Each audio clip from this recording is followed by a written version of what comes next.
আসসালামু আলাইকুম প্রিয় শ্রোতা বন্ধুরা। আজকের রাত অজানা আতঙ্কের গল্প। ঠক ঠক দরজায় কড়া নাড়া। আপনি থেমে গেলেন, চোখ ফেরালেন। দরজার ওপাশে কেউ নেই, কিন্তু চারপাশে আছে অদৃশ্য কেউ। শীতল হাওয়া ঘাড় বেয়ে নামছে, শরীর কেঁপে উঠল। নীরবতা ভেঙে ফিসফিসানি শোনা যাচ্ছে। একই বিভ্রম, নাকি সত্যিই আছে এক জগৎ যেখানে ছায়ারা নজর রাখে, আপনার প্রতিটি নিঃশ্বাস গণনা করছে? যদি আপনারও ঘটে এমন ঘটনা, আমাদের জানান, গোপন থাকবে। সঙ্গেই থাকুন। আজকের রাত আপনার অজানা ভয়ের সূচনা হতে পারে। প্রিয় শ্রোতা বন্ধুরা, আজকের ভিডিওতে প্রথম যে ঘটনাটি আমরা শুনব সেটি আমাদেরকে পাঠিয়েছেন ঢাকা থেকে উর্মি আক্তার। তাহলে চলুন উর্মি আক্তারের পাঠানো ইমেলটি পড়ে তার ঘটনাটি জানা যাক। উর্মি তার ইমেলে লিখেছেন, আসসালামু আলাইকুম ইমরান ভাই, আপনি কেমন আছেন? আশা করি মহান আল্লাহ তাআলার অশেষ রহমতে আপনি ভালো আছেন। আমি ভালো আছি আলহামদুলিল্লাহ। ইমরান ভাই, আমি আপনার একজন নিয়মিত শ্রোতা। আমার নাম উর্মি, আর আমি ঢাকায় থাকি। আজ আমি যে ঘটনাটি আপনাকে লিখে পাঠাচ্ছি সেটি আমার নিজের দাদার ছোটবেলার ঘটনা।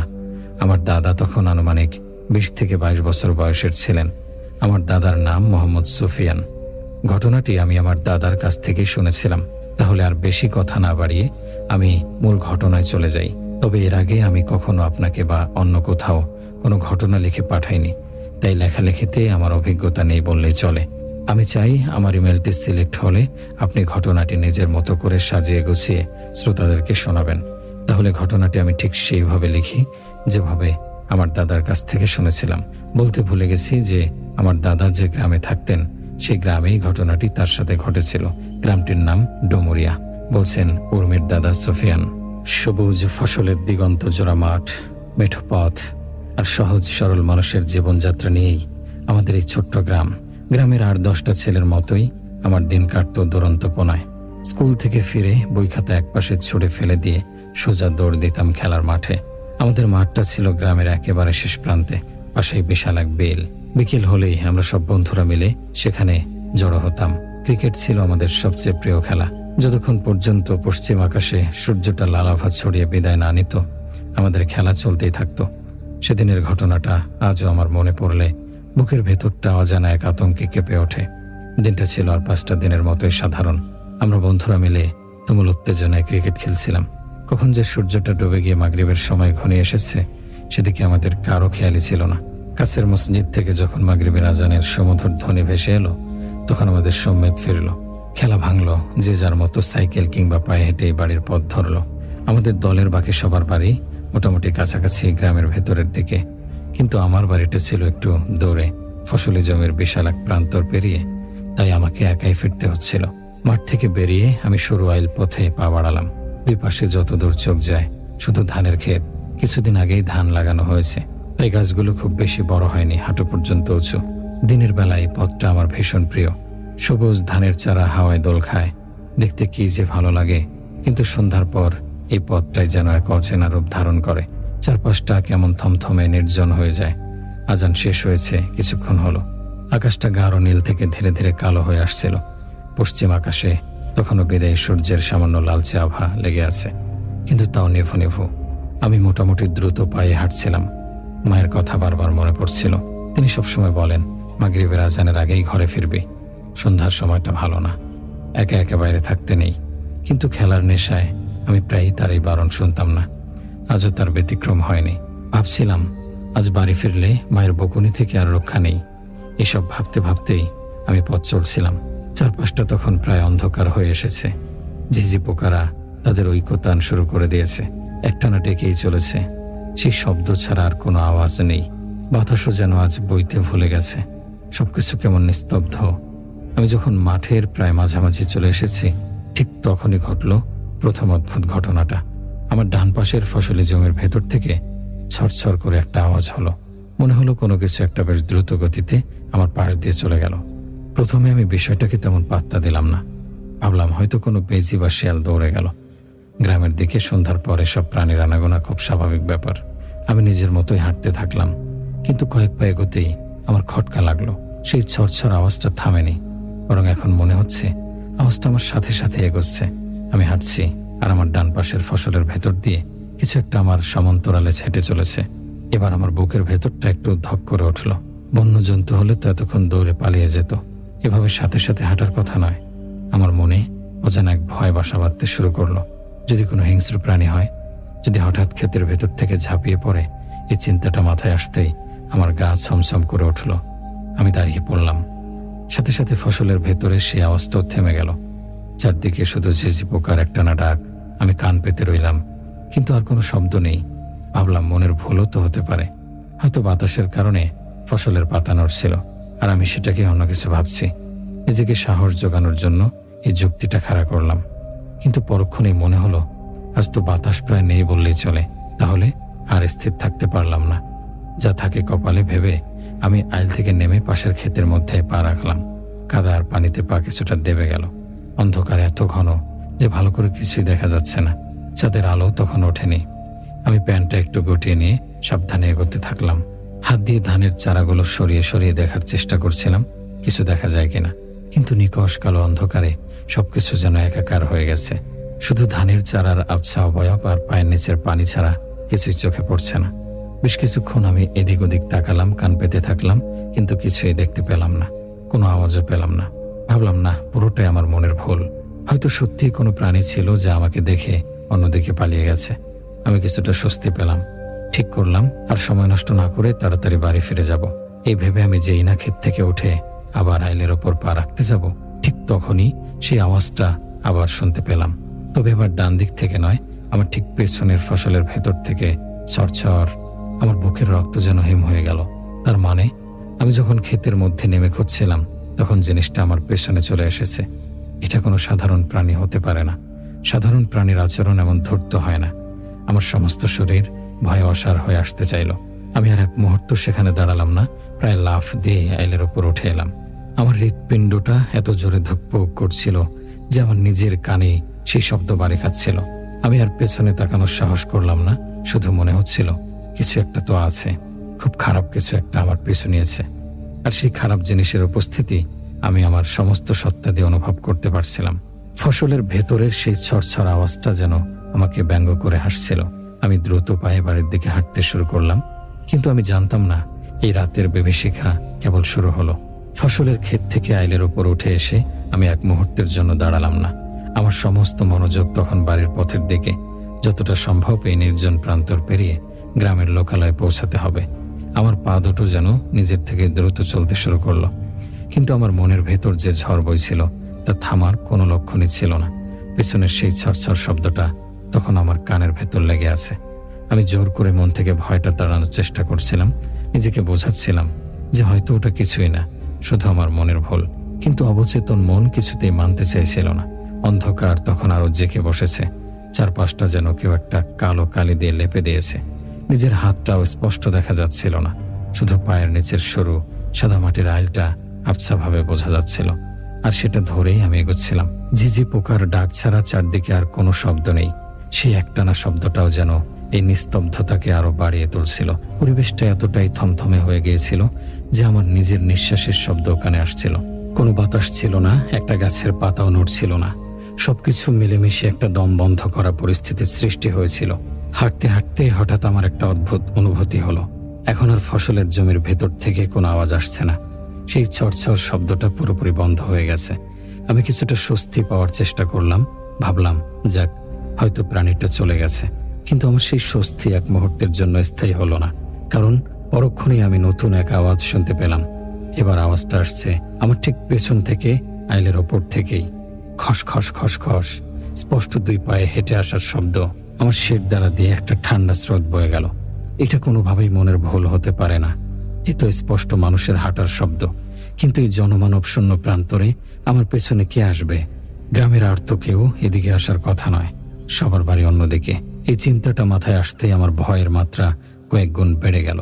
আমি সাথে সাথে পেছনে ঘুরে তাকালাম, কিন্তু যা দেখলাম তা আমার ভয়কে আরো বাড়িয়ে দিল। পেছনে কেউ নেই। যতদূর চোখ যায় শুধু অন্ধকার আর আবছা দেখতে পাওয়া সরু আইলটা এঁকে বেঁকে চলে গেছে। কোনো মানুষ বা প্রাণীর চিহ্ন মাত্র নেই। তাহলে এই আওয়াজটা কিসের? আমি কি ভুল শুনছি? আমার কি মতিভ্রম হলো? হাজারটা প্রশ্ন আমার মাথায় ঘুরপাক খেতে লাগলো। আমি কয়েক সেকেন্ড স্থির হয়ে দাঁড়িয়ে রইলাম। কোনো শব্দ নেই, চারদিক আগের মতো নিস্তব্ধ, শুধু ঝিঝি পোকার ডাক শোনা যাচ্ছে। আমি ভাবলাম হয়তো আমার নিজের জামা কাপড়ের ঘষার শব্দকেই আমি অন্য কিছু ভাবছি। নিজেকে কিছুটা শান্ত করার বৃথা চেষ্টা করে আমি আবার হাঁটতে শুরু করলাম, কিন্তু 2-3 পা এগোতেই সেই আওয়াজটা আবার শুরু হলো। খসখস খসখস, ঠিক আমার পেছনে, আমার হাঁটার ছন্দের সাথে তাল মিলিয়ে। এবার আমার আর কোনো সন্দেহ রইল না যে আমার পেছনে কেউ একজন আছে, কেউ একজন যাকে আমি দেখতে পাচ্ছি না, কিন্তু সে আমাকে অনুসরণ করছে। এই উপলব্ধিটা আমার কলিজা কাঁপিয়ে দেওয়ার জন্য যথেষ্ট ছিল। আমার মনের ভেতর প্রচণ্ড অস্থিরতা শুরু হলো, গলা শুকিয়ে কাঠ হয়ে গেল। আমি আর স্বাভাবিকভাবে হাঁটতে পারছিলাম না। আমি আমার হাঁটার গতি বাড়িয়ে দিলাম, প্রায় অর্ধেক দৌড়ের মতো করে হাঁটতে লাগলাম। কিন্তু আমি অবাক হয়ে খেয়াল করলাম, আমি আমার গতি বাড়ানোর সাথে সাথে আমার পেছনের সেই পায়ের আওয়াজের গতিও বেড়ে গেল।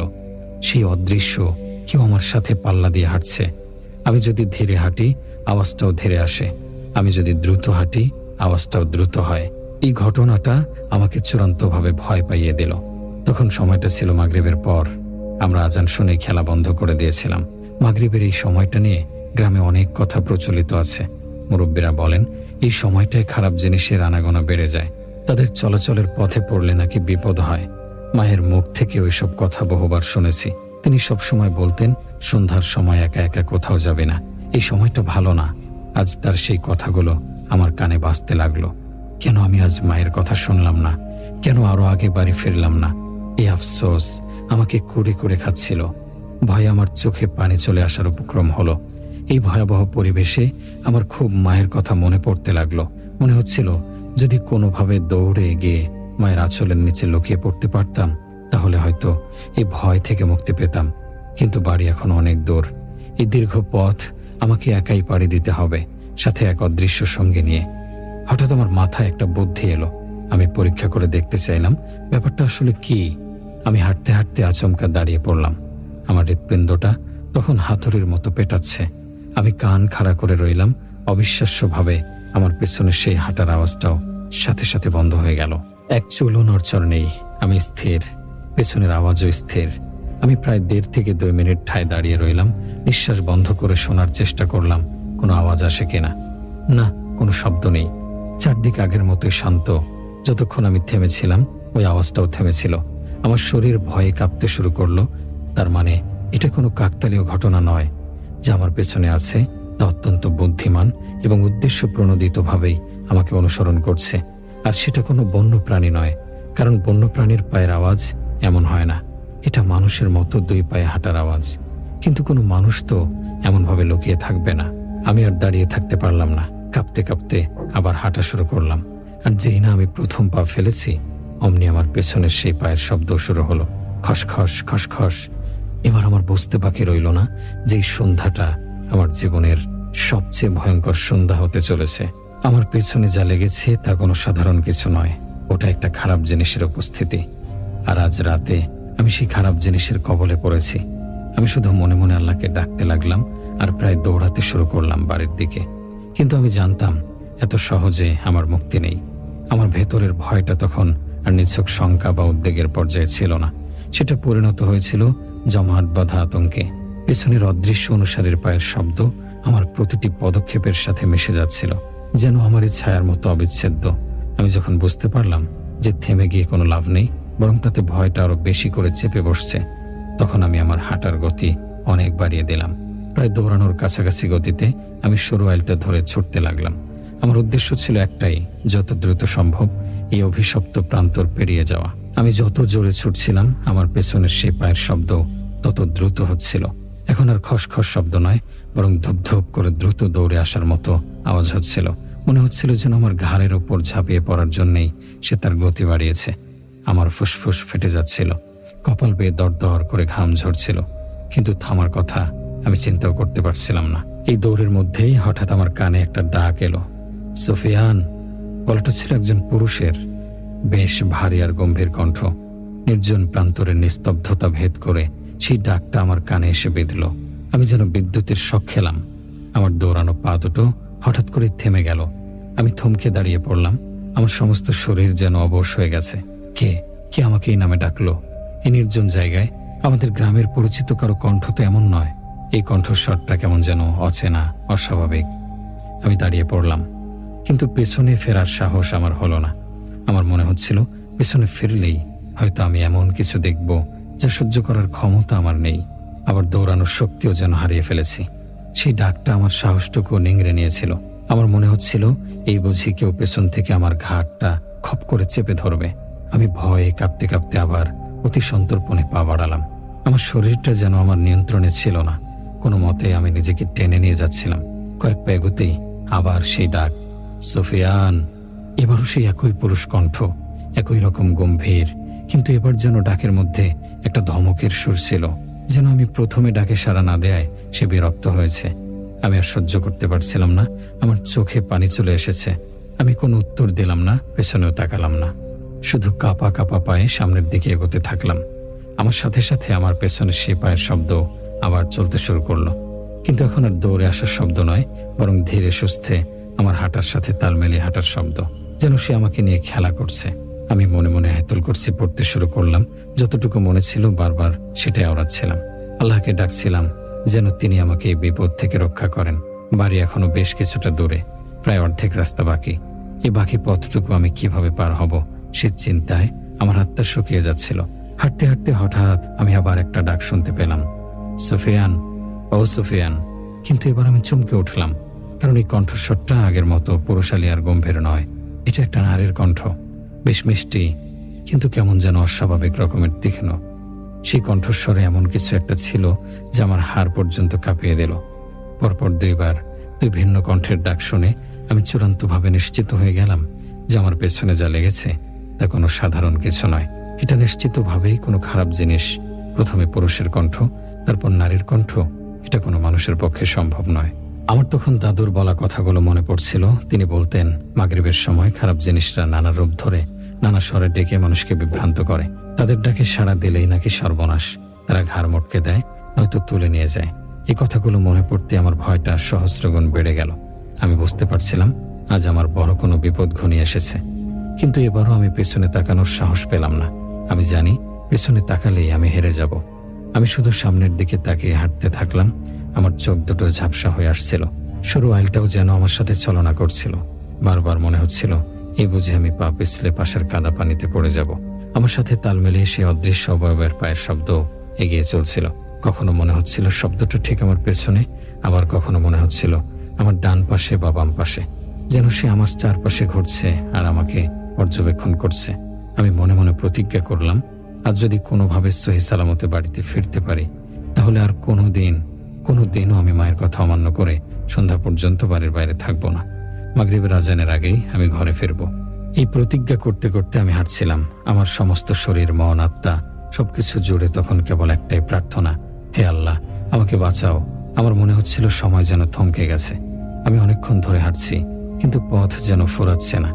বাড়িটা যেন আমার থেকে আরও দূরে সরে যাচ্ছে। আর আমার পেছনের সেই সঙ্গী, সেই দুই কণ্ঠের অধিকারী অদৃশ্য অবয়ব আমার প্রতিটি পদক্ষেপ অনুসরণ করে চলেছে। আমি জানতাম না সামনে আমার জন্য আরো কি ভয়াবহ অভিজ্ঞতা অপেক্ষা করছে। আমি শুধু হাঁটছিলাম, এক বুক আতঙ্ক নিয়ে এক অজানা পরিণতির দিকে। কাঁপা কাঁপা পায়ে আমি কোনো মতে নিজেকে টেনে নিয়ে যাচ্ছিলাম। আমার মন আর মস্তিষ্ক দুটোই যেন অসাড় হয়ে গিয়েছিল। পেছনের পায়ের শব্দ, পুরুষ ও নারীর কণ্ঠে সে অদ্ভুত ডাক, সবকিছু মিলে আমার বিচার বুদ্ধি লোপ পাওয়ার জোগাড় হয়েছিল।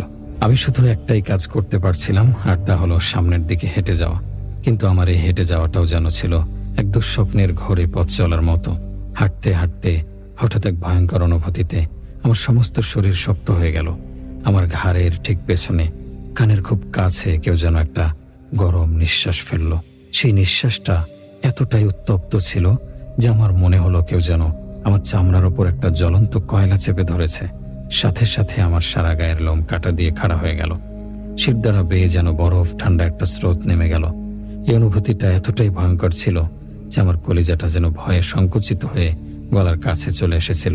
আমার ঘাড়টা যেন বরফের মতো জমে গেল। আমি চাইলে ওটাকে আর নাড়াতে পারছিলাম না। পেছনে তাকানো তো অনেক দূরের কথা, ডানে বা বামে সামান্যতম ঘাড় ঘোরানোর সাহসটুকু আমার হচ্ছিল না। আমার মনে হচ্ছিল আমি যদি সামান্যতম নড়াচড়া করি, তাহলেই আমার ঘাড়ের ওপর নেমে আসবে ভয়ঙ্কর কোনো আক্রমণ। আমি চোখ বন্ধ করে ফেললাম, কিন্তু তাতেও কোনো লাভ হলো না। অন্ধকারের মধ্যে সেই গরম নিঃশ্বাস অনুভূতি আরো তীব্র হয়ে উঠল। আমি কোনো মতে চোখ খুলে আবার সামনের দিকে হাঁটতে শুরু করলাম। আমার পা দুটো আর আমার নিয়ন্ত্রণে ছিল না, তারা যেন নিজেরাই নিজেদের মতো করে চলছিল। আমি হাঁটছি আর আমার সাথে সাথে সেই গরম নিঃশ্বাসের অনুভূতিটাও আমার ঘাড়ের ওপর লেপ্টে রইল। মনে হচ্ছিল কোনো এক অদৃশ্য অবয়ব আমার ঘাড়ের ওপর ঝুঁকে পড়ে আমার সাথে সাথে হাঁটছে। এই অসহনীয় পরিস্থিতি থেকে মুক্তি পেতে আমি প্রায় দৌড়াতে যাচ্ছিলাম। ঠিক সেই মুহূর্তে আমার পাটা কিছু একটার সাথে লেগে আমি হুমড়ি খেয়ে আইলের ওপর পড়ে গেলাম। কাদা আর ভেজা মাটিতে আমার জামা কাপড় মাখামাখি হয়ে গেল। আমি তাড়াতাড়ি উঠে দাঁড়াতে যাব, ঠিক তখনই আমার চোখ গেল মাটিতে। আর যা দেখলাম তাতে আমার হৃৎপিণ্ডটা এক মুহূর্তের জন্য থেমে গেল। আমার চোখের সামনে আমার মুখ থেকে মাত্র 1 হাত দূরে দুটো বিশাল কালো পা দাঁড়িয়ে আছে। পা দুটো মানুষের পায়ের মতোই, কিন্তু আকৃতিতে অনেক বড় আর দেখতে অসম্ভব কুৎসিত। গায়ের রং আলকাতরার মতো কালো। পায়ের আঙুলগুলো অস্বাভাবিক লম্বা আর বাঁকানো, আর নখগুলোও ছিল মিশমিশে কালো, যেন মরা কোনো প্রাণীর খুরের অংশ। সেই পায়ের দিকে তাকিয়ে আমার মনে হলো আমার দম বন্ধ হয়ে আসছে। আমি ভয়ে একটা চিৎকার করতে চাইলাম, কিন্তু আমার গলা দিয়ে সামান্যতম স্বরও বের হলো না। যেন কেউ আমার কণ্ঠনালীটা চেপে ধরেছে। সেই কুৎসিত পা দুটো দেখে আমি ভয়ে ভয়ে যখন উপরের দিকে তাকালাম, তখন আমার বিস্ময়ের সীমা রইল না। উপরে কেউ নেই, ঘুটঘুটে অন্ধকার ছাড়া আর কিছুই দেখা যাচ্ছে না। আমি অবিশ্বাস্য চোখে আবার নিচের দিকে তাকালাম, কিন্তু সেখানেও সেই পা দুটো আর নেই। তারা যেন বাতাসে মিলিয়ে গেছে। এই ঘটনায় আমি এতটাই আতঙ্কিত হয়ে পড়লাম যে আমার মাথা ঘুরতে শুরু করলো। আমি কি স্বপ্ন দেখছি নাকি ভয়ে আমার হ্যালোসিনেশন হচ্ছে? আমি কোনো মতে কাঁপতে কাঁপতে মাটি থেকে উঠে দাঁড়ালাম। আমার সারা শরীর থরথর করে কাঁপছিল। আমি পাগলের মতো একবার সামনে একবার পেছনে ডানে বামে তাকালাম, কিন্তু না, কোথাও কেউ নেই। চারপাশটা আগের মতোই জনশূন্য, নিস্তব্ধ। আমার কপাল বেয়ে অনবরত ঘাম ঝরছিল, যা চোখের পানিতে মিশে গাল বেয়ে গড়িয়ে পড়ছিল। আমি আর এক মুহূর্ত সেখানে দাঁড়ালাম না, তাড়াতাড়ি আবার সামনের দিকে হাঁটা ধরলাম। আর আশ্চর্য, যেই না আমি হাঁটতে শুরু করেছি, আমার পেছনের সেই পায়ের আওয়াজটাও আবার শুরু হয়ে গেল। খসখস খসখস, ধুপ ধুপ। এবার আমার ভয়টা যেন সব সীমা ছাড়িয়ে গেল। আমি নিশ্চিত হলাম আমি যা দেখেছি তা কোনো মতিভ্রম ছিল না। ওটা সত্যিই ছিল। সেই কালো কুৎসিত পা দুটো সত্যিই আমার সামনে ছিল। আমার হাত পা তখন ঠান্ডা বরফের মতো হয়ে গেছে। আমার হৃৎপিণ্ডের স্পন্দন এত জোরে হচ্ছিল যে আমি নিজের কানে তার শব্দ শুনতে পাচ্ছিলাম। টিপ টিপ টিপ, যেন আমার বুকের ভেতরে কেউ ক্রমাগত হাতুড়ি পেটাচ্ছে। আমি মরিয়া হয়ে আল্লাহকে ডাকছিলাম, কিন্তু আমার মুখ দিয়ে কোনো শব্দ বের হচ্ছিল না। শুধু মনের ভেতর থেকে আকুতি জানাচ্ছিলাম। আর ঠিক তখনই সেই ভয়ঙ্কর অনুভূতিটা আবার ফিরে এলো। আমার ঘাড়ের ওপর আবার সেই উত্তপ্ত নিঃশ্বাস। আমি ভয়ে আটকে উঠলাম। আমার মনে হলো আমি আর 1 কদমও এগোতে পারবো না। আমার পা দুটো যেন মাটিতে গেঁথে গেছে।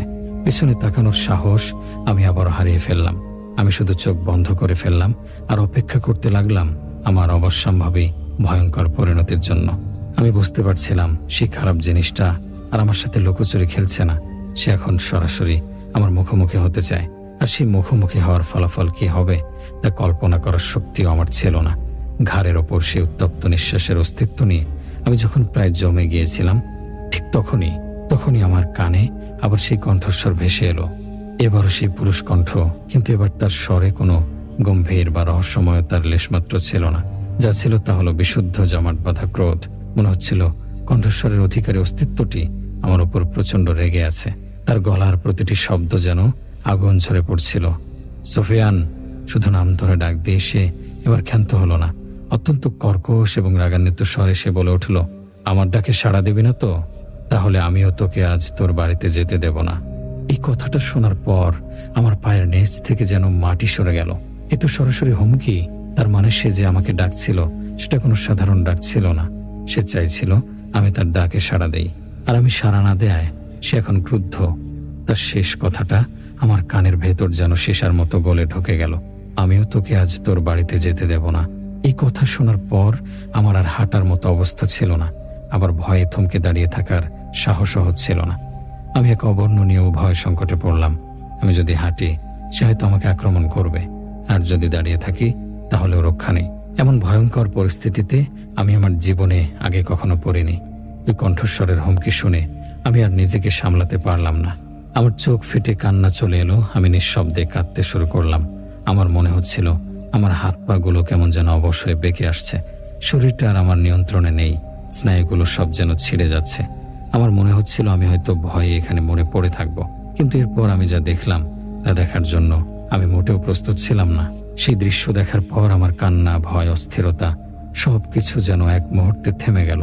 আমার শরীরটা যেন পাথর হয়ে গেল।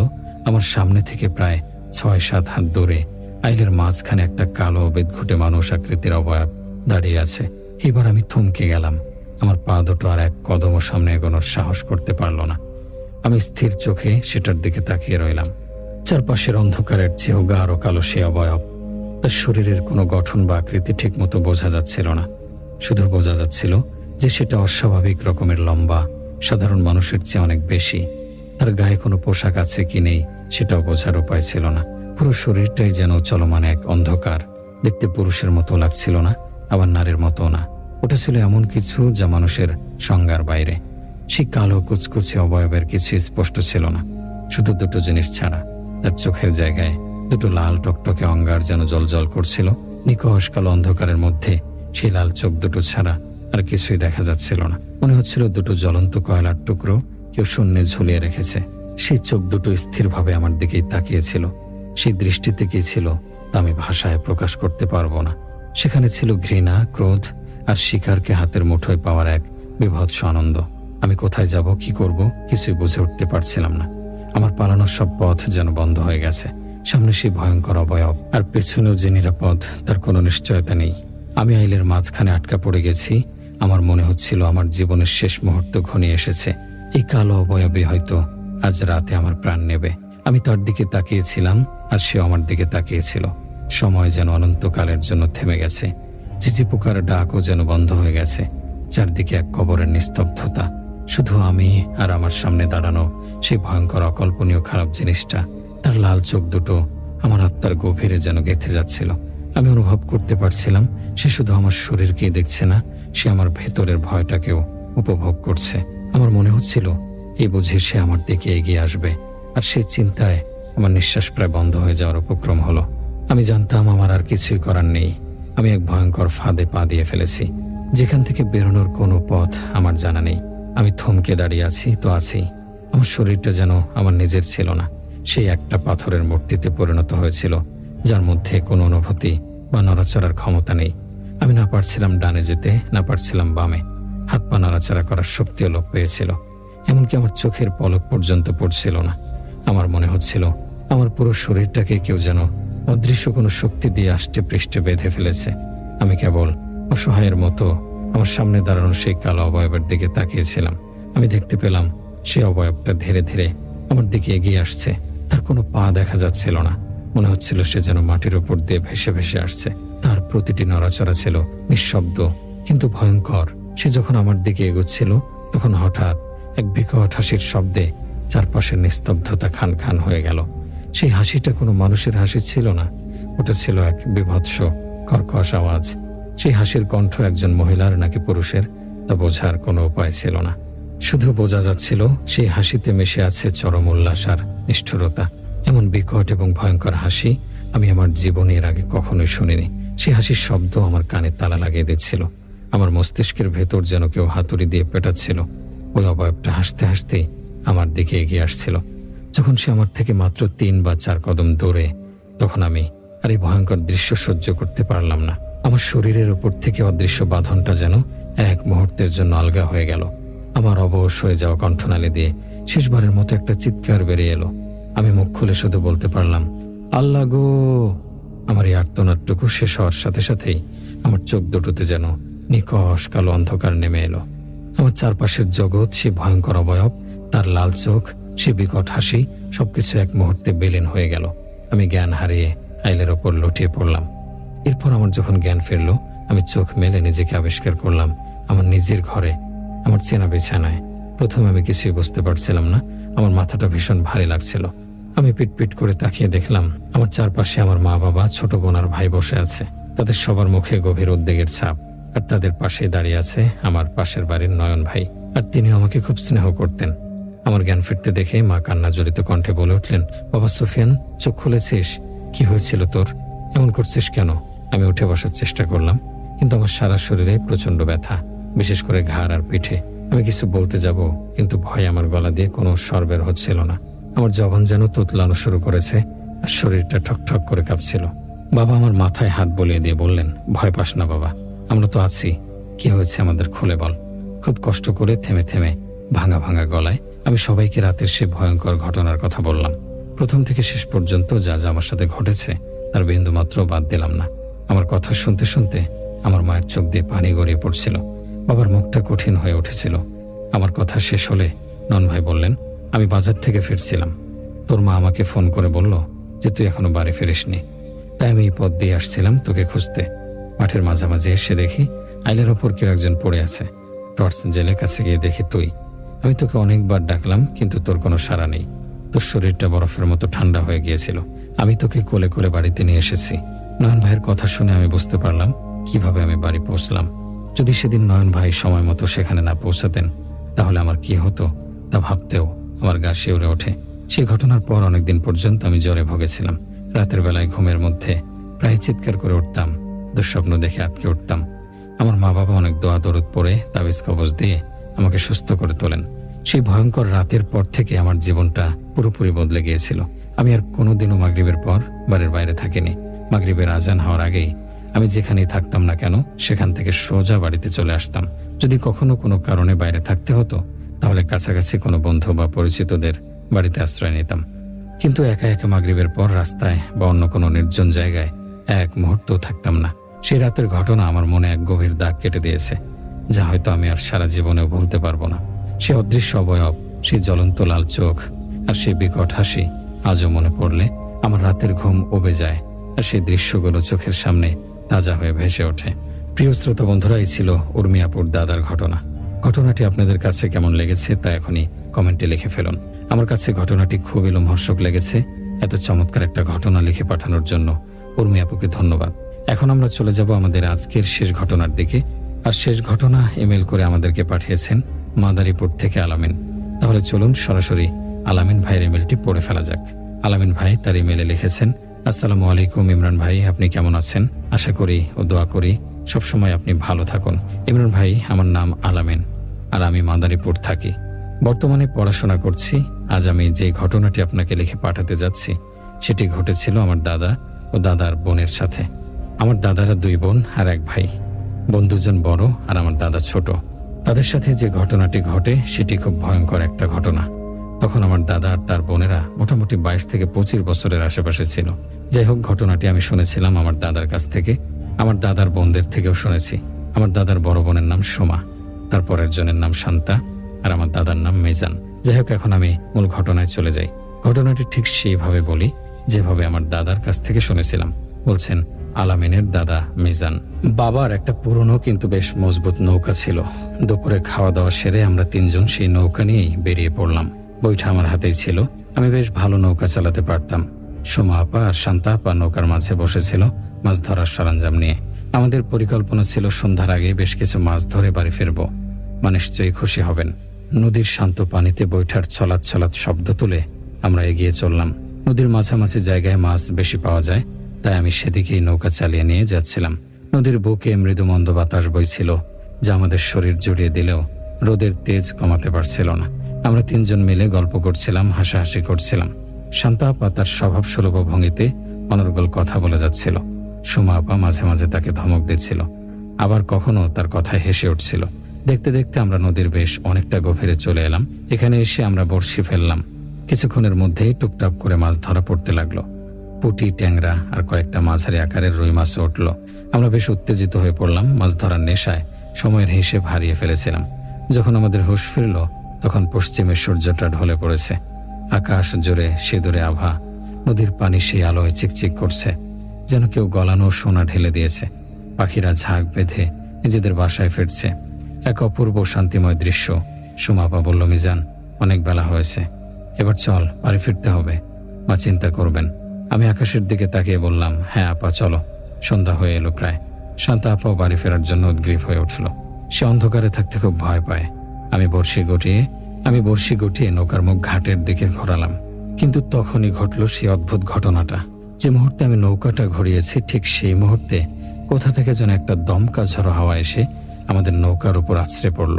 হাওয়াটা এতটাই শক্তিশালী ছিল যে আমাদের ছোট নৌকাটা টালমাটাল হয়ে দুলে উঠল। আমরা তিনজনই চমকে গেলাম। ব্যাপারটা অস্বাভাবিক ছিল, কারণ মৌসুমটা ঝড় বৃষ্টির ছিল না। একটু আগেও আকাশ পরিষ্কার ছিল, বাতাস ছিল শান্ত, কিন্তু এখন চারদিকে যেন এক উন্মত্ততা শুরু হয়ে গেছে। নদীর শান্ত ঢেউগুলো মুহূর্তের মধ্যে ফুঁসে উঠল, যেন কোনো এক অদৃশ্য দানব নদীর পানিকে তোলপাড় করে দিচ্ছে। আমাদের নৌকাটা একবার এদিকে হেলে পড়ছে তো পরক্ষণে ওদিকে। আমরা তিনজন ভয়ে একে অপরের হাত ধরে ফেললাম। সোমা আপা শক্ত গলায় বলল, মিজান, ভয় পাবি না, শক্ত করে হাল ধর। শান্তা, তুই মাঝখানে স্থির হয়ে বস। আপার মধ্যে ভয় থাকলেও একটা দৃঢ়তা ছিল যা আমাদের সাহস জোগাচ্ছিল, কিন্তু ভয় না পেয়ে উপায় ছিল না। আবহাওয়া এমন আকস্মিকভাবে কিভাবে পাল্টে যেতে পারে তা আমাদের মাথায় আসছিল না। সময়টা ছিল গরমের, আকাশে এক টুকরো মেঘও ছিল না। তাহলে এই ঝড়ো বাতাস কোথা থেকে এলো? বাতাসটার ধরনও ছিল অন্যরকম। এটা সাধারণ ঝড়ো বাতাসের মতো ছিল না, এর মধ্যে কেমন একটা ভারী আর ভেজা ভাব ছিল। আর সবচেয়ে অদ্ভুত ব্যাপার হলো, বাতাসের সাথে মিশে একটা তীব্র গন্ধ আমাদের নাকে এসে লাগলো। গন্ধটা ঠিক পটকা পোড়ানোর পর যেমন হয় সেরকম, একটু বারুদের গন্ধ, সাথে পচা কিছুর মিশ্রণ। গন্ধটা এতটাই তীব্র আর বিচ্ছিরি ছিল যে আমাদের নিঃশ্বাস নিতে কষ্ট হচ্ছিল। আমরা তিনজনই নাকে কাপড় চাপা দিলাম। শান্তা আপা প্রায় বমি করে দিচ্ছিল। আমরা একে অপরের দিকে তাকাচ্ছিলাম, কিন্তু কারো মুখেই কোনো কথা ছিল না। আমাদের চোখে ছিল কেবল রাজ্যের বিস্ময় আর তীব্র আতঙ্ক। সোমা আপা আমার দিকে তাকিয়ে চেঁচিয়ে বলল, মিজান, আর এক মুহূর্ত দেরি করিস না। যত কষ্টই হোক তাড়াতাড়ি পাহাড়ের দিকে নৌকা নিয়ে চল। আমি তার কথায় সায় দিয়ে আমার সমস্ত শক্তি দিয়ে বইটা চালানো শুরু করলাম, কিন্তু আমার কাছে মনে হচ্ছিল কাজটা যেন অসম্ভব কঠিন। নৌকাটা যেন কিছুতেই পাহাড়ের দিকে এগোতে চাইছে না। বইটা পানিতে ফেলতেই মনে হচ্ছে কেউ যেন পানির নিচ থেকে সেটাকে সজোরে টেনে ধরছে। প্রতিবার বইটা টানার জন্য আমার পুরো শরীরের শক্তি প্রয়োগ করতে হচ্ছিল। আমার হাত দুটো টন টন করে ব্যথা করছিল, কপাল বেয়ে ঘাম ঝরছিল, কিন্তু নৌকাটা যেন এক জায়গায় দাঁড়িয়ে ঘুরপাক খাচ্ছিল। আমাদের তিনজনের কাছেই এই পুরো পরিবেশটা ক্রমেই গা ছমছমে হয়ে উঠছিল। একদিকে সন্ধ্যা ঘনিয়ে আসছে, চারদিকে ধীরে ধীরে অন্ধকারের চাদর নেমে আসছে। তার উপরে এই অস্বাভাবিক ঝড়ো হাওয়া, নদীর উত্তাল ঢেউ, বিচ্ছিরি গন্ধ, নৌকা চালাতে গিয়ে অবর্ণনীয় কষ্ট, সব মিলিয়ে আমাদের স্নায়ুর ওপর প্রচণ্ড চাপ সৃষ্টি করছিল। আমাদের মনে হচ্ছিল আমরা যেন কোনো এক অশুভ চক্রের মধ্যে আটকে পড়েছি, যেখান থেকে বেরোনোর কোনো পথ নেই। আমি বারবার আল্লাহর নাম নিচ্ছিলাম আর বৈঠা চালিয়ে যাচ্ছিলাম, কিন্তু যতই চেষ্টা করছি ততই যেন আমাদের ঘাট থেকে দূরত্ব বাড়ছিল। নদীর ঢেউগুলো যেন অট্টহাসি করে আমাদের দুর্বলতার সুযোগ নিচ্ছিল। আমাদের ছোট নৌকাটা যেন প্রকৃতির এই ভয়ঙ্কর রূপের কাছে একটা খড়কুটোর মতো অসহায় হয়ে পড়েছিল। আমাদের মনের ভেতর অজানা এক ভয় বাসা বাঁধতে শুরু করেছিল, যা এর আগে আমরা কখনো অনুভব করিনি। আমরা বুঝতে পারছিলাম এটা কোনো সাধারণ প্রাকৃতিক দুর্যোগ নয়, এর পেছনে অন্য কোনো রহস্য লুকিয়ে আছে। প্রাণপণ চেষ্টা করে আমি নৌকাটাকে পাড়ের দিকে নেয়ার জন্য বৈঠা বেয়ে যাচ্ছিলাম।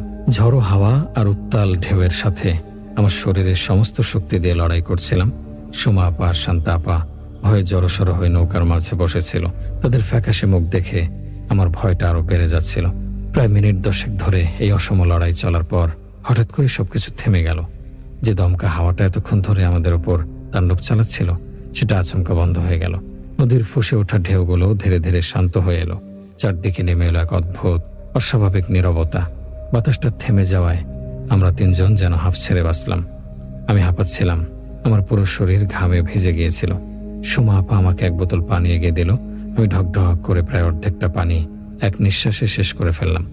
শান্তা আপা এতক্ষণে কিছুটা স্বাভাবিক হওয়ার চেষ্টা করছিল, কিন্তু আমাদের এই স্বস্তি বেশিক্ষণ স্থায়ী হলো না। আমরা খেয়াল করলাম ঝড়ো হাওয়া থেমে গেলেও সেই তীব্র পটকা পচা গন্ধটা তখনও বাতাসে ভেসে বেড়াচ্ছে। বরং এখন যেন গন্ধটা আরো ঘনীভূত হয়েছে, আরো অসহ্য হয়ে উঠেছে। মনে হচ্ছে গন্ধটার উৎস আমাদের খুব কাছাকাছি কোথাও। আমরা কিছু বুঝে ওঠার আগেই সেই ভুতুরে নীরবতাকে চিরে দিয়ে একটা শব্দ ভেসে এলো। শব্দটা খুব দূর থেকে আসছিল বলে মনে হচ্ছিল, কিন্তু তা আমাদের কানে স্পষ্টভাবেই পৌঁছাচ্ছিল। ওটা ছিল একটা হাসির শব্দ, কিন্তু সে হাসি কোনো সাধারণ মানুষের হাসি ছিল না। হাসির শব্দটা ছিল কর্কশ, তীক্ষ্ণ আর বিভৎস। সেই হাসিতে কোনো আনন্দ ছিল না, ছিল কেবল নিষ্ঠুরতা আর বিদ্রুপ। মনে হচ্ছিল কেউ যেন আমাদের এই অসহায় অবস্থা দেখে দূর থেকে অট্টহাসি করছে। সেই হাসির প্রতিটি কম্পন আমাদের বুকের ভেতরটা কাঁপিয়ে দিচ্ছিল। ওইরকম ভয়ঙ্কর হাসির আওয়াজ শুনে শান্তা আপার অবস্থা কাহিল হয়ে গেল। সে ভয়ে চিৎকার করে সোমা আপার গলা জড়িয়ে ধরল। তার পুরো শরীর থরথর করে কাঁপছিল। সোমা আপা তাকে শক্ত করে ধরে সান্ত্বনা দেওয়ার চেষ্টা করছিল। সে শান্তার কানে কানে বলছিল, কিছু না রে, ও কিছু না, হয়তো অন্য কোনো নৌকার লোক হাসছে। কিন্তু আমরা তিনজনই জানতাম কথাটা সত্যি নয়। এই বিশাল নদীর বুকে এই মুহূর্তে আমরা ছাড়া আর কোনো নৌকা ছিল না। সুমা আপা আমাকে ইশারায় নৌকা চালাতে বলল। তার চোখেও ছিল তীব্র আতঙ্ক, কিন্তু সে আমাদের বড় বোন হিসেবে নিজেকে সামলে রাখার আপ্রাণ চেষ্টা করছিল। আমি আমার বৈঠা হাতে তুলে নিলাম, কিন্তু বৈঠাটা পানিতে নামাতেই আমার শরীরে একটা হিমশীতল স্রোত বয়ে গেল। আমার স্পষ্টভাবে মনে হলো পানির নিচ থেকে কেউ একজন আমার বৈঠাটা শক্ত করে ধরে ফেলেছে। প্রথমে আমি ভাবলাম হয়তো পানির নিচে কোনো গাছের ডাল বা অন্য কিছুতে আটকে গেছে। আমি বৈঠাটা ছাড়ানোর জন্য একটু ঝাঁকুনি দিলাম, কিন্তু না, বৈঠাটা এক চুলও নড়ল না। আমার মনে হলো এটা কোনো জড়বস্তু নয়, দুটি হাত দিয়ে কেউ যেন আমার বৈঠাটা চেপে ধরেছে। আমি আরো কয়েকবার চেষ্টা করলাম, কিন্তু প্রতিবারই ব্যর্থ হলাম। একটা অদৃশ্য শক্তি যেন আমার সাথে লড়াই করছিল। আমি যখন ব্যাপারটা পুরোপুরি নিশ্চিত হলাম, তখন আমার গলা শুকিয়ে কাঠ হয়ে গেল। আমি কাঁপা কাঁপা গলায় সুমা আপাকে ডাকলাম, আপা, আমার মনে হচ্ছে কেউ পানির নিচ থেকে বৈঠাটা ধরে রেখেছে, আমি ছাড়াতে পারছি না। আমার কথা শুনে সুমা আপার মুখটা ফ্যাকাশে হয়ে গেল। শান্তা আপা ভয়ে আরো জোরে সুমা আপাকে আঁকড়ে ধরলো। আমাদের তিনজনের মধ্যে আমি একটু সাহসী ছিলাম, কিন্তু এই মুহূর্তে আমার সমস্ত সাহস যেন উবে গিয়েছিল। বারবার পানির নিচ থেকে বৈঠাকেও আটকে ধরছে, এই অনুভূতিটা সহ্য করার মতো ছিল না। তবু আমি মনের জোরে আল্লাহর নাম নিয়ে বৈঠাটা অনবরত নাড়ানোর চেষ্টা করতে লাগলাম। আমি আমার সমস্ত শক্তি দিয়ে বৈঠাটা টানতে শুরু করলাম এবং খুব কষ্ট করে ধীরে ধীরে নৌকাটা পাড়ের দিকে নেয়ার আপ্রাণ চেষ্টা চালিয়ে যেতে লাগলাম। কয়েক মুহূর্ত পর মনে হলো সে অদৃশ্য বাঁধনটা যেন আলগা হয়ে গেছে। আমি স্বস্তির নিঃশ্বাস ফেলে আরো দ্রুত বৈঠা চালাতে লাগলাম। এর মধ্যে চারদিকে অন্ধকারটা যেন অন্য সময়ের চেয়ে অনেক বেশি তাড়াতাড়ি নেমে এলো। মনে হলো সূর্য ডোবার সাথে সাথেই কেউ যেন আকাশের ওপর এক ঝটকায় কালো চাদর বিছিয়ে দিয়েছে। সাধারণত সন্ধ্যা নামার একটা প্রক্রিয়া থাকে, আলো ধীরে ধীরে কমে আসে, কিন্তু আজ মনে হলো অন্ধকার আসার আগেই যেন অমাবস্যার ঘোর অন্ধকার এসে পড়ল। এই জমাট অন্ধকারের কারণে আমাদের ভয়টা আরো 1000 গুণ বেড়ে গেল। আমরা একে অপরের মুখও ঠিকমতো দেখতে পাচ্ছিলাম না। আমাদের নৌকাটা যেন এক অনন্ত কালো সমুদ্রের বুকে ভেসে চলা এক খড়কুটো। হঠাৎ করেই আমরা আবার সেই ভয়ঙ্কর হাসির শব্দটা শুনতে পেলাম। এবার শব্দটা যেন আরো কাছ থেকে আসছিল। সেই কর্কশ তীক্ষ্ণ হাসিটা আমাদের কানের পর্দায় এসে বেঁধছিল। শান্তা আপা আর নিজেকে ধরে রাখতে পারল না। সে ভয়ের চোটে সুমা আপাকে জড়িয়ে ধরে হাও মাও করে কেঁদে ফেলল। তার কান্নার শব্দ সেই ভয়ঙ্কর হাসির সাথে মিশে এক অসহনীয় পরিবেশ তৈরি করল। আমাদের নৌকায় একটা মাঝারি আকারের মাটির পাতিল ছিল, যেখানে আমরা ধরা মাছগুলো রেখেছিলাম।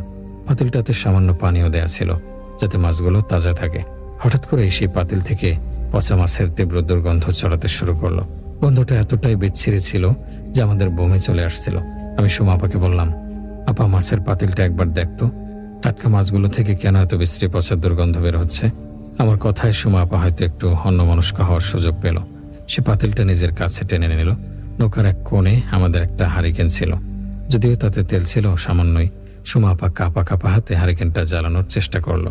কয়েকবার চেষ্টার পর হারিকেনের টিমটিমে আলো জ্বলে উঠল।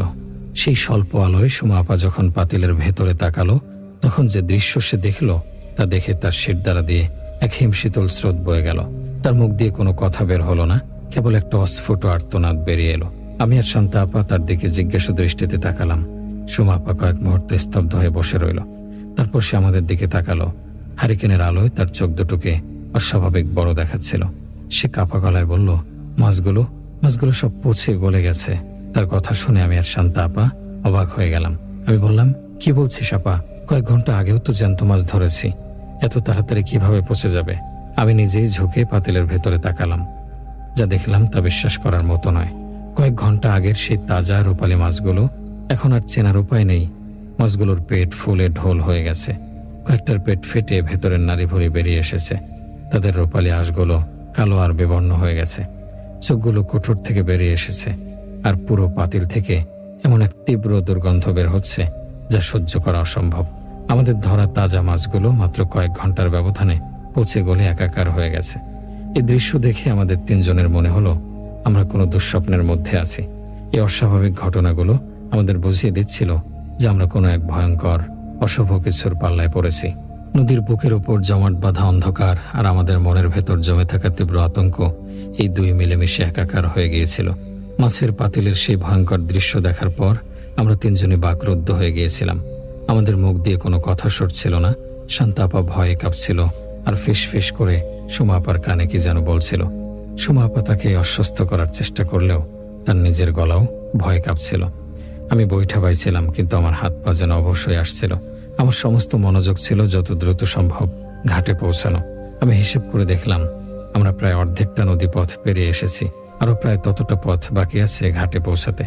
এই মুহূর্তে আমার কাছে এই দূরত্বটুকুকে অনন্ত বলে মনে হচ্ছিল। প্রতিবার বৈঠা টানার সময় আমার মনে হচ্ছিল এই বুঝি আবার পানির নিচ থেকে কেউ বৈঠাটা চেপে ধরবে। সেই ভয়ঙ্কর হাসিটা যেন আমার কানের চারপাশে এখনো প্রতিধ্বনিত হচ্ছিল। আমি বারবার আল্লাহর কাছে দোয়া করছিলাম যেন তিনি আমাদের এই বিপদ থেকে উদ্ধার করেন। এমন সময় ঘটল সেই ঘটনা যা আমাদের ভয়ের মাত্রাকে চূড়ান্ত পর্যায়ে নিয়ে গেল। আমাদের নৌকার কিছুটা সামনে, অর্থাৎ যেদিকে নদীর ঘাট, সেই দিকটায় আমরা একটা অস্পষ্ট অবয়ব দেখতে পেলাম। প্রথমে আমি ভেবেছিলাম হয়তো অন্ধকারের কারণে চোখের ভুল, কিন্তু নৌকাটা একটু এগোতেই অবয়বটা স্পষ্ট হলো। ওটা ছিল একটা বিশাল গাছ। গাছটা নদীর ঠিক মাঝখানে দাঁড়িয়ে আছে।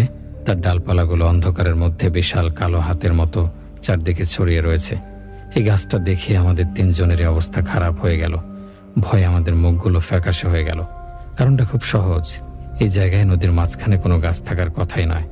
আমরা যখন দুপুরে মাছ ধরতে এসেছিলাম তখন এই পথে কোনো গাছের অস্তিত্ব ছিল না। মহানন্দার এই অংশটা আমরা ছোটবেলা থেকে চিনি। এখানকার প্রতিটি বাঁক, প্রতিটি চর আমাদের নখদর্পণে। আমরা নিশ্চিত ছিলাম এখানে কোনোদিনও কোনো গাছ ছিল না। তাহলে এই বিশাল প্রাচীন দেখতে গাছটা এখানে এলো কিভাবে? মাত্র কয়েক ঘন্টার মধ্যে নদীর মাঝখানে একটা আস্ত গাছ গজিয়ে ওঠা একেবারে অসম্ভব। আমরা তিনজন ভয়ে একে অপরের দিকে তাকালাম। আমাদের চোখে ছিল একই প্রশ্ন, একই আতঙ্ক। এটা কি করে সম্ভব? এই গাছটা কি সত্যি নাকি আমাদের চোখের ভ্রম? কিন্তু না, এটা কোনো ভ্রম ছিল না। হারিকেনের টিমটিমে আলোয় আমরা স্পষ্ট দেখতে পাচ্ছিলাম গাছটা সেখানে দাঁড়িয়ে আছে। নদীর স্রোত তার গুড়িতে লেগে এদিক ওদিক বেঁকে যাচ্ছে। আমাদের ভয় পাওয়ার আরো কারণ ছিল, কারণ ঘাটে পৌঁছাতে হলে আমাদের এই গাছটার পাশ দিয়ে যেতে হবে। গাছটাকে এড়িয়ে যাওয়ার কোনো উপায় ছিল না, কারণ নদীর ওই অংশটা বেশ সংকীর্ণ। প্রচন্ড ভয় পেয়ে গেলাম আমরা তিনজন। কিন্তু আমাদের সামনে আরো বড় ভয় অপেক্ষা করছিল, যা আমাদের কল্পনাকেও হার মানাতে চলেছিল। গাছটার দিকে আমার মুখ ছিল, কারণ আমি বৈঠা বাইছিলাম, আর সোমা আপা ও শান্তা আপা আমার মুখোমুখি বসেছিল, অর্থাৎ তাদের পিঠ ছিল গাছটার দিকে। আমি খুব কষ্ট করে নৌকা বেয়ে বেয়ে যখন সেই গাছটার খুব কাছে চলে গেলাম, তখন আমার চোখে এমন এক ভয়ঙ্কর দৃশ্য ধরা পড়ল, যা দেখে আমার ভয়ের কোনো সীমা রইল না। আমার নিঃশ্বাস বন্ধ হয়ে এলো, হৃৎপিণ্ডটা যেন থেমে যেতে চাইল। আমি দেখলাম সেই বিশাল গাছটার একটা মোটা ডাল থেকে একটা অবয়ব ঝুলছে। অবয়বটা একজন মহিলার মতো, তার পরনে একটা সাদা শাড়ি, কিন্তু সে স্বাভাবিকভাবে ঝুলছিল না, সে ঝুলছিল উল্টোভাবে। তার পা দুটো সাপের মতো করে ডালটার সাথে পেঁচানো, আর তার মাথা, লম্বা চুল আর শাড়ির আঁচলটা নিচের দিকে ঝুলতে ঝুলতে নদীর পানি স্পর্শ করছে। চারদিকে জমাট অন্ধকার, তার মধ্যে হারিকেনের আলোয় দেখা সেই সাদা শাড়ি পরা উল্টোভাবে ঝুলে থাকা নারী আকৃতি। দৃশ্যটা এতটাই ভয়ঙ্কর ছিল যে আমার শরীরের সমস্ত রক্ত যেন জমে বরফ হয়ে গেল। যদিও বেশ অন্ধকার ছিল, তবু আমি স্পষ্টভাবে এই দৃশ্যটা দেখছিলাম। সেই নারী আকৃতির লম্বা কালো চুলগুলো পানির উপর ভাসছিল, শাড়ির সাদা আঁচলটা পানির স্রোতে আলতো করে দুলছিল।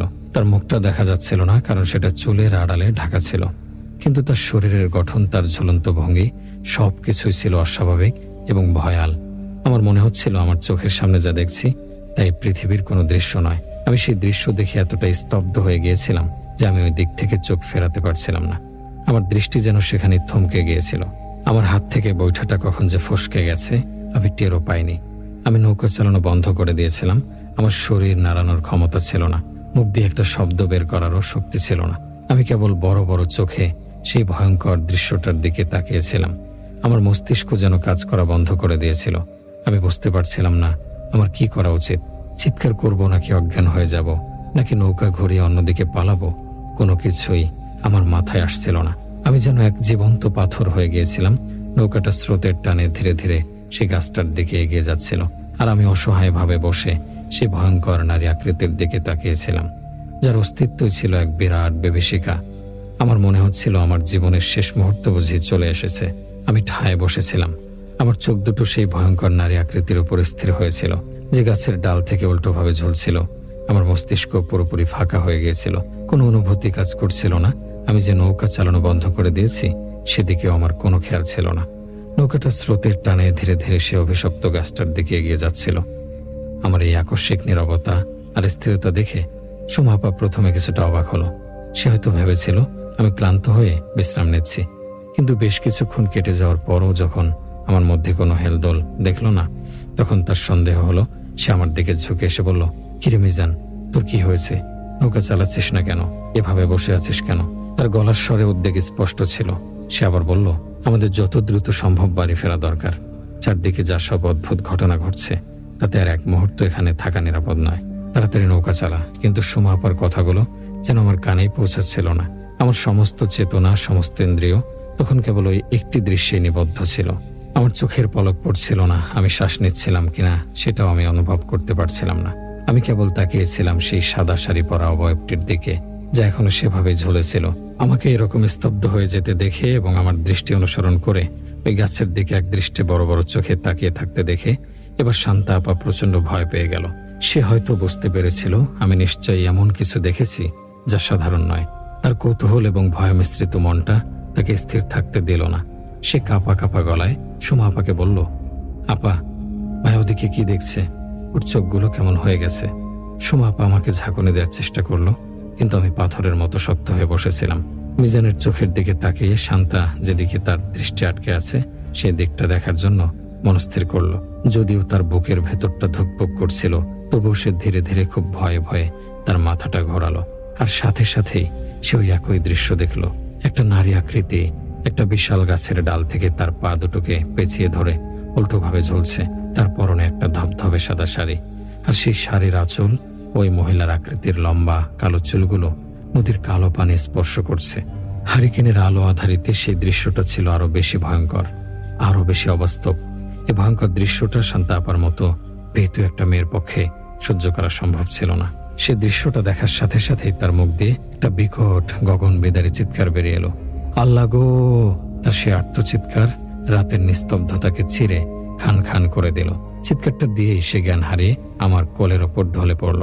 শান্তা আপার সেই তীক্ষ্ণ চিৎকারে আমার সম্মিত ফিরল। আমার শরীরটা যেন একটা তীব্র ঝাঁকুনি দিয়ে উঠল।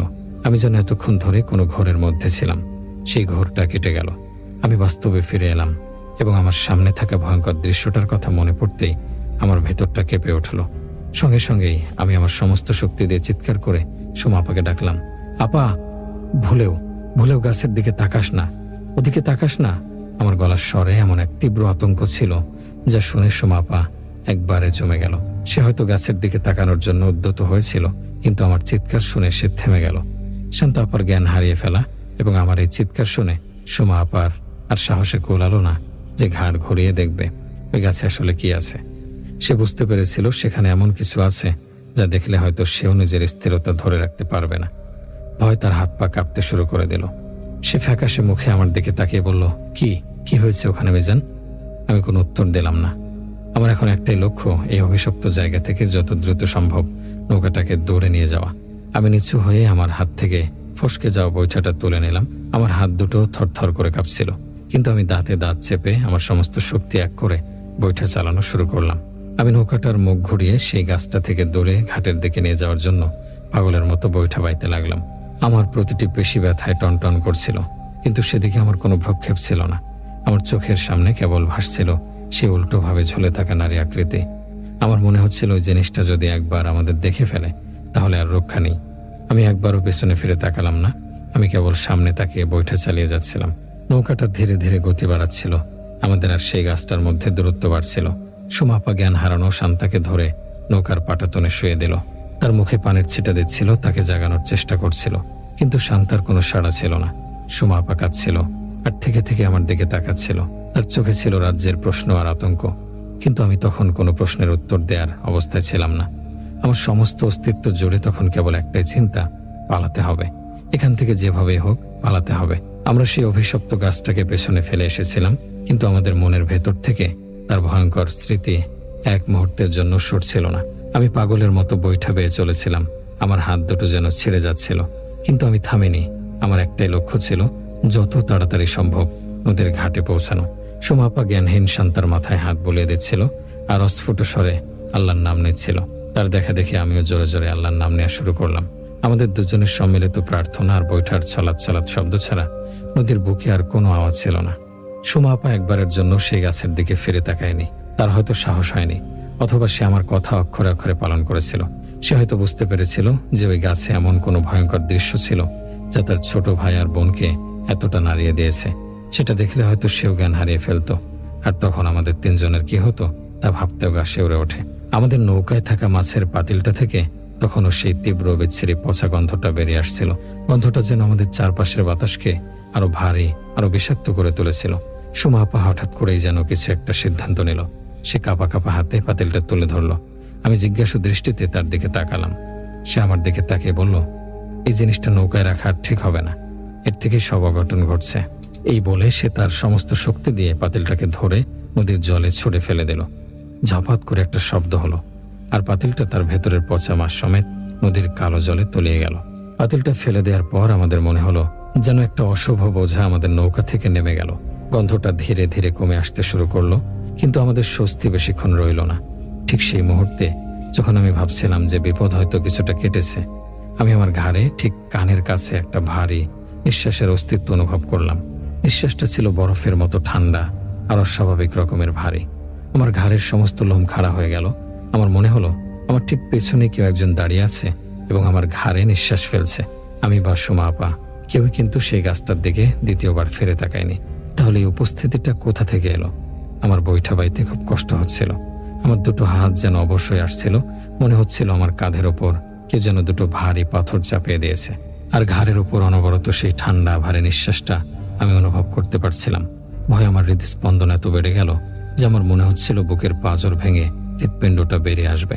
আমি চোখ বন্ধ করে ফেললাম, কিন্তু তাতেও কোনো লাভ হলো না। সেই ভয়ঙ্কর অনুভূতিটা আরো তীব্র হয়ে উঠল। এমন সময় সুমা আপা প্রায় চিৎকার করে বলে উঠল, মিজান, আরেকটু আছে, ওই দেখ ঘাট দেখা যাচ্ছে। তার কথা শুনে আমি চোখ খুললাম। সত্যি তো, দূরে অন্ধকারের মধ্যে ঘাটের আলোগুলো জোনাকি পোকার মতো মিটমিট করে জ্বলছে। ঘাটের আবছা অবয়বটা দেখতে পেয়ে আমার শরীরে যেন নতুন করে শক্তি ফিরে এলো। আমি যেন এক নতুন উদ্যম পেলাম। এই দৃশ্যটা আমাদের মনে এক চিলতে আশার আলো জ্বালিয়ে দিল। আমি আমার শরীরের সমস্ত শক্তি একত্রিত করে আরো দ্রুত নৌকা চালাতে লাগলাম। আমাদের আর ঘাটের মধ্যে দূরত্ব ক্রমেই কমে আসছিল, কিন্তু আমাদের ভাগ্য হয়তো প্রসন্ন ছিল না। ঠিক তখনই আমরা আবার সে ভয়ঙ্কর হাসির শব্দটা শুনতে পেলাম। সে একই কর্কশ বিদ্রুপাত্মক হাসি, তবে এবার আর শুধু হাসির শব্দ নয়, তার সাথে একটা কথাও শুনতে পেলাম। এক ভয়ঙ্কর তীক্ষ্ণ নারী কণ্ঠে কি যেন বলে উঠল, আমার ধরা মাছ তোরা নিবি। কথাটা যেন কোনো মানুষের গলা থেকে বের হয়নি। কণ্ঠস্বরটা ছিল অস্বাভাবিক রকমের তীক্ষ্ণ, ছেঁড়া বাঁশের মতো কর্কশ, আর কথা বলার ভঙ্গিতে ছিল তীব্র আক্রোশ। মনে হচ্ছিল কথাটা আমাদের কানের পাশে নয়, বরং আমাদের মাথার ভেতরে কেউ বলে উঠল। এই কথা শোনার সাথে সাথেই সুমা আপা আর নিজেকে সামলাতে পারল না। সে ভয় একটা বিকট চিৎকার দিয়ে উঠল। তার চিৎকার শুনে আমার বুকের ভেতরটাও ধরাস করে উঠল। আমি নিজেও প্রচন্ড ভয় পেয়ে গিয়েছিলাম, কিন্তু আমি জানতাম এই মুহূর্তে আমাকে ভেঙে পড়লে চলবে না। আমার কাঁধে এখন দুজনের দায়িত্ব। আমি কোনো মতে নিজেকে সামলে নিয়ে সুমা আপাকে বললাম, আপা ভয় পাস না, জোরে জোরে আয়াতুল কুরসি পড়, আয়াতুল কুরসি পড়। আমার কথা শুনে সুমা আপা আয়াতুল কুরসি পড়ার চেষ্টা করতে লাগলো, কিন্তু ভয়ের কারণে তার গলা দিয়ে কোনো স্বর বের হচ্ছিল না। তার ঠোঁট দুটো কাঁপছিল, কিন্তু সে একটা শব্দ উচ্চারণ করতে পারছিল না। তার চোখ দিয়ে অঝরে পানি পড়ছিল। আমি বুঝতে পারলাম ভয় তাকে পুরোপুরি গ্রাস করে ফেলেছে। আমি নিজেই তখন জোরে জোরে আয়াতুল কুরসি পড়া শুরু করলাম। আমার গলা কাঁপছিল, উচ্চারণে ভুল হচ্ছিল, কিন্তু আমি থামিনি। আমি যত জোরে পারছিলাম তত জোরে পড়ছিলাম। আমার মনে হচ্ছিল এই পবিত্র আয়াতই হয়তো আমাদের এই বিপদ থেকে রক্ষা করতে পারে। নৌকাটা তখন ঘাটের খুব কাছাকাছি চলে এসেছে, আর মাত্র কয়েক হাত বাকি। কিন্তু আমার কাছে মনে হচ্ছিল এই কয়েক হাত পথ যেন কিছুতে শেষ হচ্ছে না। সেই ভয়ঙ্কর নারী কণ্ঠের কথাগুলো আর হাসিটা তখন আমাদের চারপাশে ঘুরপাক খাচ্ছিল, যেন আমাদের সাথে সাথেই ঘাটের দিকে এগিয়ে আসছে। অবশেষে আমার আপ্রাণ চেষ্টার পর সমস্ত বাধা বিপত্তি পেরিয়ে আমাদের নৌকাটা ঘাটে এসে ভিড়ল। নৌকাটা ঘাটের সাথে লাগার সাথে সাথেই আমি এক মুহূর্ত দেরি করলাম না। আমি বৈঠাটা নৌকার ভেতর ছুঁড়ে ফেলে দিয়ে লাফ দিয়ে ঘাটে নামলাম। তারপর কোনো মতে টলতে টলতে জ্ঞানহীন শান্তাকে আমার কাঁধে তুলে নিলাম। শান্তার শরীরটা তখন বরফের মতো ঠান্ডা আর ভারহীন মনে হচ্ছিল। সুমা আপাও প্রায় দৌড়ে নৌকা থেকে নামলো। আমরা দুজন মিলে শান্তাকে নিয়ে সোজা বাড়ির পথের দিকে হাঁটতে শুরু করলাম। আমাদের মনে কোনো স্বস্তি ছিল না। নৌকা থেকে নামতে পারলেও আমাদের মনে হচ্ছিল বিপদ এখনো কাটেনি, বরং ভয়টা যেন আরো বেড়ে গিয়েছিল। ঘাট থেকে আমাদের বাড়ি খুব বেশি দূরে নয়, হেঁটে গেলে মিনিট 10 পথ, কিন্তু সেই 10 মিনিটের পথটুকু আমাদের কাছে অনন্তকালের মতো মনে হচ্ছিল। বাড়ি পর্যন্ত পৌঁছানোর মধ্যকার সময়টুকু আমাদের খুব আতঙ্কে কাটাতে হয়েছিল, কারণ আমরা দুজনে স্পষ্ট এবং গভীরভাবে অনুভব করতে পারছিলাম যে আমাদের পেছনে কেউ আছে, কেউ বা কিছু একটা আমাদের অনুসরণ করছে। আমরা কোনো শব্দ শুনছিলাম না, কিন্তু তার উপস্থিতিটা হিমশীতল বাতাসের মতো স্পষ্ট। ক্রমশই আমরা দুজনেই নিজেদের খুব কাছে একটা ভারী গম্ভীর নিঃশ্বাসের শব্দ অনুভব করতে পারছিলাম। মনে হচ্ছিল আমাদের ঘাড়ের কাছেই কেউ যেন মুখ নিয়ে এসে নিঃশ্বাস ফেলছে। আর ঠিক সেই গন্ধটা, সেই তীব্র পটকা পচা গন্ধটা যা আমরা সর্বপ্রথম দমকা বাতাস বয়ে যাওয়ার সময় পেয়েছিলাম, আবার আমাদের নাকে তীব্রভাবে এসে লাগছিল। গন্ধটা এতটাই তীব্র ছিল যে আমাদের মাথা ঘুরছিল। সন্তানকে কাঁধে নিয়ে আমার হাঁটতে খুব কষ্ট হচ্ছিল। আমার পা দুটো যেন আর চলছিল না। শরীরটা অবশ্যই আসছিল, কিন্তু আমি জানতাম আমাকে থামলে চলবে না। আমরা দুজন ভয়ে ও আতঙ্কে অনবরত ঘামছিলাম। গ্রীষ্মের রাত হলেও আমাদের শরীর শীতে কাঁপছিল। আমি জোরে জোরে আল্লাহ আল্লাহ বলে রাস্তা হাঁটছিলাম। আমার নিঃশ্বাস নিতে খুব কষ্ট হচ্ছিল। মনে হচ্ছিল যেন বুকের ওপর কেউ চেপে বসে আছে। ওইদিকে ভয়ে সুমা আপার অবস্থা আরো খারাপ। সে অনবরত কাঁদছিল আর থরথর করে কাঁপছিল। সে আমার একটা হাত শক্ত করে ধরে রেখেছিল। তার হাতটা ছিল বরফের মতো ঠান্ডা। সে বারবার পেছনে ফিরে তাকানোর চেষ্টা করছিল, কিন্তু আমি তাকে ধমক দিয়ে বারণ করছিলাম। কিছুটা পথ হাঁটার পর যখন আমরা আমাদের বাড়ির আফসা ওয়াকটা দেখতে পেলাম, তখন সুমা আপার মনে যেন কিছুটা স্বস্তি ফিরে এলো। আমাদের বাড়িতে আলো জ্বলছিল। বারান্দার আলোটা দূর থেকে দেখা যাচ্ছিল। নিজের বাড়ির আলো দেখে সুমা আপার শরীরে যেন নতুন করে শক্তি ফিরে পেল। বাড়ির খুব কাছে এসে পড়ার পর সুমা আর অপেক্ষা করতে পারল না। সে আমার হাত ছেড়ে দিয়ে দৌড়ে বাড়ির দিকে এগিয়ে গেল বাবা মাকে ডাকার জন্য। সে চিৎকার করে ডাকছিল, বাবা, মা, দরজা খোলো, তাড়াতাড়ি। সেই সময় যখন আমি একা শান্তাকে কাঁধে নিয়ে বাড়িতে ঢুকবো, ঠিক এমন সময় একটা ঘটনা ঘটল যা আমার রক্ত জমিয়ে দেওয়ার জন্য যথেষ্ট ছিল। আমি আমার কানের খুব কাছে প্রায় ফিসফিস করে বলা একটা হালকা কণ্ঠস্বর শুনতে পেলাম। সেই একই ভয়ঙ্কর নারী কণ্ঠ। সে বলল, আজ ছেড়ে দিলাম। কথাটা শুনে আমি প্রচন্ড ভয় পেয়ে গেলাম। আমার শরীর দিয়ে যেন বিদ্যুৎ খেলে গেল। আমার মনে হলো আমি এক্ষুনি মাটিতে পড়ে যাব, কিন্তু আমি পেছনে ফিরে তাকানোর সাহস পেলাম না। আমি চোখ বন্ধ করে ফেললাম আর এক দৌড়ে বাড়ির উঠোনে ঢুকে পড়লাম। ইতিমধ্যে আমার বাবা আর মা সুমার চিৎকার শুনে ঘর থেকে বেরিয়ে এসেছেন। তারা আমাদের অবস্থা দেখে হতভম্ব হয়ে গেলেন। বাবা দৌড়ে আমার কাছে এলেন এবং আমার কাঁধ থেকে শান্তাকে নিলেন। মা সুমাকে জড়িয়ে ধরলেন। বাবা আমাদের সবাইকে প্রায় টেনে হিঁচড়ে ঘরের ভেতরে নিয়ে গেলেন এবং সাথে সাথে দরজা জানালা সব শক্ত করে আটকে দিলেন। ঘরে ঢুকে আমরা তিনজনই কান্নায় ভেঙে পড়লাম। বাবা মা আমাদের মাথায় হাত বুলিয়ে শান্ত করার চেষ্টা করছিলেন। বাবা পেরেশান হয়ে জিজ্ঞাসা করলেন, কি হয়েছে তোদের? তোদের এই অবস্থা কেন? আর শান্তার কি হয়েছে? তোরা এমনভাবে কাঁপছিস কেন? সুমা আপা কাঁদতে কাঁদতে বলল, বাবা, খুব বিপদ হয়েছে। তাড়াতাড়ি সবাইকে ঘরে নিয়ে দরজা জানালা বন্ধ করতে বলেছিলাম, কারণ সে আর কথা শেষ করতে পারল না। কান্নায় তার গলা বুঝে এলো। ধীরে ধীরে আমরা কিছুটা শান্ত হওয়ার পর আমি আর সুমা আপা মিলে বাবা মাকে প্রথম থেকে শেষ পর্যন্ত সবকিছু খুলে বললাম। নদীর সেই দমকা হাওয়া, পচা গন্ধ, ভয়ঙ্কর হাসি, পচে যাওয়া মাছ, নদীর মাঝখানে গজিয়ে ওঠা সেই গাছ, উল্টোভাবে ঝুলে থাকা সেই নারী আকৃতি, আর সবশেষে বাড়ি পর্যন্ত আমাদের অনুসরণ করা সেই অদৃশ্য উপস্থিতি, সব কিছু। আমাদের কথা শুনে বাবা মায়ের মুখ ভয়ে ফ্যাকাশে হয়ে গেল। মা ভয়ে সুমা আপাকে জড়িয়ে ধরলেন। বাবা স্তব্ধ হয়ে বসে রইলেন, তার কপালে গভীর চিন্তার ভাঁজ। তিনি হয়তো গ্রামের পুরনো মানুষদের কাছে এমন ঘটনার কথা শুনেছিলেন। কিছুক্ষণ চুপ করে থেকে তিনি একটা দীর্ঘশ্বাস ফেলে বললেন, তোদের আর কোনোদিনও মহানন্দায় মাছ ধরতে যেতে হবে না, বিশেষ করে সন্ধ্যার সময় তো নয়। সেদিন রাতে আমরা কেউ ঘুমাতে পারিনি। শান্তার জ্ঞান ফিরেছিল, কিন্তু সে জ্বরে কাঁপছিল আর ঘুমের মধ্যে চিৎকার করে উঠছিল। আমরা সবাই এক ঘরে একসাথে ছিলাম, কিন্তু সারা রাত আমাদের মনে হচ্ছিল ঘরের বাইরে কেউ যেন পায়চারি করছে। সেই রাতের ভয়ঙ্কর অভিজ্ঞতা আমাদের জীবন থেকে নদীতে মাছ ধরার আনন্দটা কেড়ে নিয়েছিল। সেই নদীর দিকে তাকালে এখন আর আমাদের মনে কোনো আনন্দ জাগে না, জাগে শুধু এক অজানা গভীর আতঙ্ক। সেই নারী কণ্ঠের শেষ কথাটা, আজ ছেড়ে দিলাম, এখন আমার কানে বাজে। এর অর্থ কি এই যে সে আবার ফিরে আসবে? এই প্রশ্নের উত্তর আজও আমি খুঁজে বেড়াই। প্রিয় শ্রোতা বন্ধুরা, এই ছিল আজকের শেষ ঘটনা। আপনাদের কাছে এই ঘটনাটি কেমন লেগেছে তা অবশ্যই কমেন্টে জানাবেন। তবে কোন ঘটনাটি বেশি ভয়ঙ্কর মনে হয়েছে তাও জানাতে ভুলবেন না। আর আমাদেরকে এত সুন্দর ও ভয়ঙ্কর ঘটনা লিখে পাঠানোর জন্য আপনাদেরকে অসংখ্য ধন্যবাদ। আবার দেখা হবে নতুন কোনো ভয়ঙ্কর অভিজ্ঞতা নিয়ে, ইনশাআল্লাহ। ভিডিওটি ভালো লাগলে লাইক করে দিন ও চ্যানেলটি সাবস্ক্রাইব করে ফেলুন। বেল নোটিফিকেশন অন করতে ভুলবেন না, যেন সবার আগে ভূতের ঘটনাগুলো আপনার কাছে পৌঁছে যায়। আর ভিডিওটি শেয়ার করে দিন এমন কারোর সাথে যে আপনারই মতো এসব বিষয়ে কৌতূহলী। আজকের জন্য এখানে বিদায় নিচ্ছি। আল্লাহ হাফেজ।